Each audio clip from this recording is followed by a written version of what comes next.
If you work in university administration, you already know something's shifting. The meetings are different. The language has changed. Everyone's talking about AI, automation, digital transformation, but nobody's really telling you what it means for your role. This video is going to change that. We're going to break down exactly what's happening across the higher education sector, and more importantly, what you can actually do about it. Because the people who move now are the ones who'll thrive. Let's start with what's actually happening on the ground. Universities across the UK and globally are under enormous financial pressure. Funding models are changing, international student numbers are uncertain, and institutions are being asked to do more with less. At the same time, AI tools have reached a point where they can genuinely handle tasks that used to take entire teams. We're talking about admissions processing, timetabling, student inquiry handling, data reporting, compliance checking, even drafting committee papers. This isn't future stuff. This is happening right now at leading institutions. Now here's where it gets uncomfortable. Most universities haven't figured out how to manage this transition. There's no AI strategy that actually reaches the admin teams. Procurement can't keep up with the volume of new tools. IT and academic departments are making decisions in silos. And the people in the middle, the administrators who actually keep things running, are often the last to be consulted and the first to feel the impact. A recent study found that most institutions still don't have dedicated AI budgets. The costs are being absorbed into existing lines, which means nobody's properly tracking what's being spent or what's working. So what does this mean for your role specifically? If you're in student administration, inquiry volumes are already dropping at some institutions because chatbots and AI assistants are handling first-line queries. If you're in admissions, automated application screening is being piloted in multiple Russell Group universities. If you're in finance or HR, process automation is replacing manual data entry and reconciliation tasks. If you're in academic administration, AI is starting to assist with quality assurance reporting, program approval documentation, and even minute-taking. None of this means your job disappears tomorrow.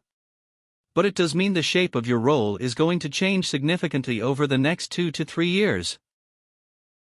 Here's the good news, and I really mean this. The people who understand how university administration actually works and who develop AI skills are going to be incredibly valuable. Because here's what AI can't do. It can't navigate the politics of a university committee structure. It can't understand why a particular process exists because of something that went wrong in 2015.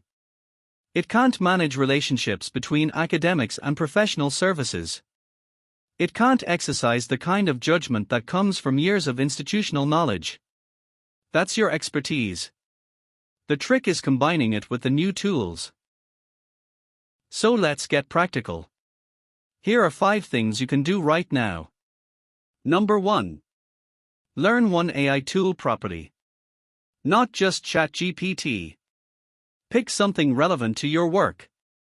If you're in data, learn to use AI for reporting and analysis. If you're in student services, explore how AI chatbots work. If you're in governance, look at how AI can help with policy drafting and document review. Don't try to learn everything. Just get genuinely good at one thing. Number 2. Start documenting your processes. This sounds boring, but it's strategic. When leadership eventually asks what can be automated, the person who's already mapped out the workflows is the person who leads that project, not the person who gets replaced by it. Be the one who knows where the inefficiencies are and has ideas for fixing them. Number 3. Position yourself at the intersection. Universities need people who can translate between technical teams and academic culture. If you can sit in a room with IT, understand what they are proposing, and then explain it to an academic board in a way that actually lands, you are worth your weight in gold. These bridging roles are going to explode over the next few years. Business analysts, digital transformation leads, AI implementation coordinators. These are all roles that didn't exist 5 years ago, and they are being filled by people who used to be in traditional admin positions. Number 4. Build your network outside your institution.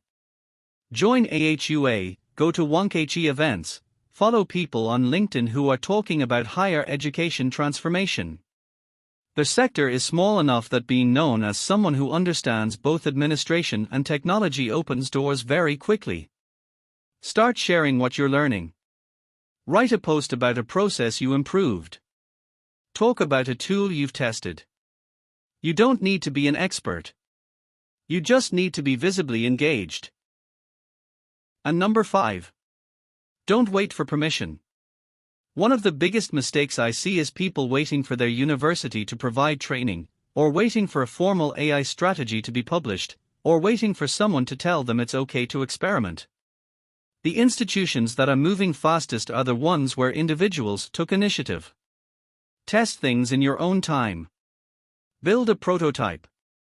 Show your manager what's possible rather than asking if it's allowed. That's how you go from being someone who's affected by change to someone who's driving it. Let's talk about where you could pivot if you wanted to make a bigger move. From student admin, you could move into student experience design or digital services management. From admissions, there's a growing demand for CRM and marketing automation specialists in HE. From academic admin, you could transition into quality enhancement, learning analytics, or program design. From finance admin, business intelligence and data analytics roles are opening up across the sector. And from any admin role, project management and change management are always in demand, especially now when every university is running some kind of transformation program. The higher education sector is going through its biggest transformation in decades. And the honest truth is, some roles will change beyond recognition. But the people who adapt, who learn the tools, who position themselves as the bridge between how things work now and how they'll work in the future, those people aren't just going to survive.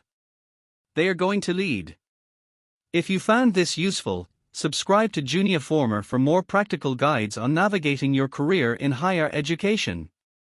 And if you've already started making changes in your role, drop a comment below. I'd love to hear what's working for you.